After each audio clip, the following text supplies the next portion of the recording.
Joining us now is Texas Congressman and member of the House Oversight Committee, Congressman Pat Fallon. Congressman, thank you so much for joining us on this Memorial Day weekend. Well, Lydia, thanks for having me on, and happy Memorial Day. We're seeing the video from Jason Jones. We're seeing the video that John Huddy, our other correspondent, has provided to us. We've seen other reporters doing their due diligence and seeing firsthand just how the smugglers, they're in control. Yet we have our leaders telling us to not believe our own eyes, to not believe our own investigations. And the cartels, they keep finding new ways to exploit this crisis. What can we as Americans do to stop this insanity from continuing?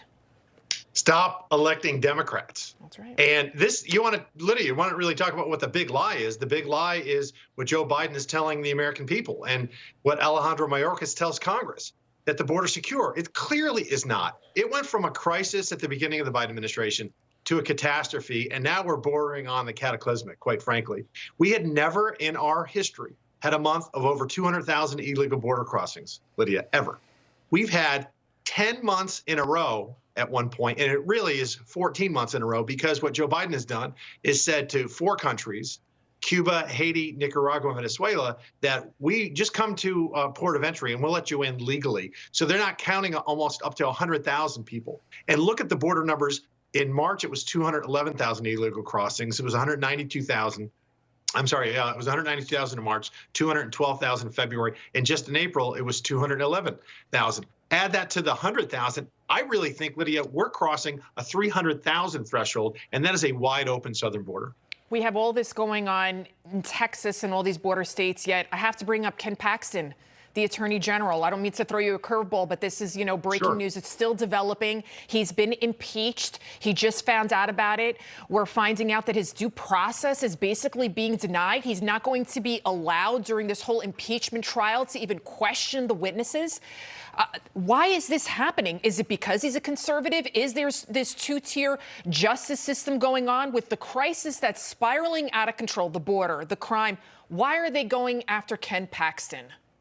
Well, Lydia, that's a great question. We've been, all the oxygen federally has been taken out of the room by the debt ceiling debate. So I just got back to Texas, and I'm perplexed by this. Ken Paxton, so full disclosure, Ken Paxton is a personal friend of mine.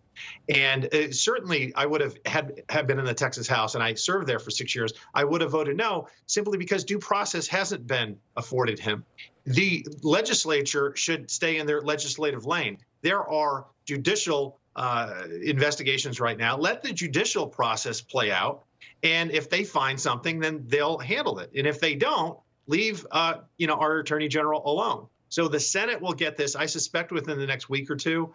And I would predict that Ken Paxton will be found not guilty by the Texas Senate, and he'll be reinstated as Attorney General.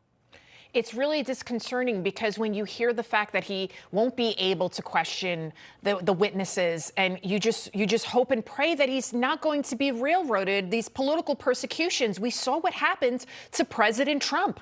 We saw what happened with that alleged sexual assault case, and what happened there. There was basically no evidence to back up this woman's claims, and yet they found him liable. So you can understand that a lot of American people, they are greatly concerned. Because I'm a conservative, am I next? Sure. Will the IRS come after me, the FBI, the CIA? What do you think, Congressman? Well, Lydia, I put out on Facebook this simple question. In 2020, there were some whistleblowers that were close to Ken Paxton that worked for him that left and said that we're leaving because we think he's doing illegal things. The FBI has been looking into this for 3 years. There's been no indictments that have been handed down by the judicial process. So I don't understand why the Texas House injected themselves into this, quite frankly. I think they should have let that play out. If there's evidence, then let that process, play out. Come to a conclusion. So I think that what you'll see, though, from my understanding, the impeachment, the Texas House kind of treated it like an indictment, they acted like a grand jury. This is what they said. This is their story. So the Texas Senate, however, will be the jurors. The Texas Senate will have a trial. And I do believe during that process, Ken Paxton and his lawyers will get their say. I hope so, too. Congressman Pat Fallon, thank you so much for all that you do for America and for keeping us safe. Thank you so much, sir. Thank you, Lydia. God bless you. Take care.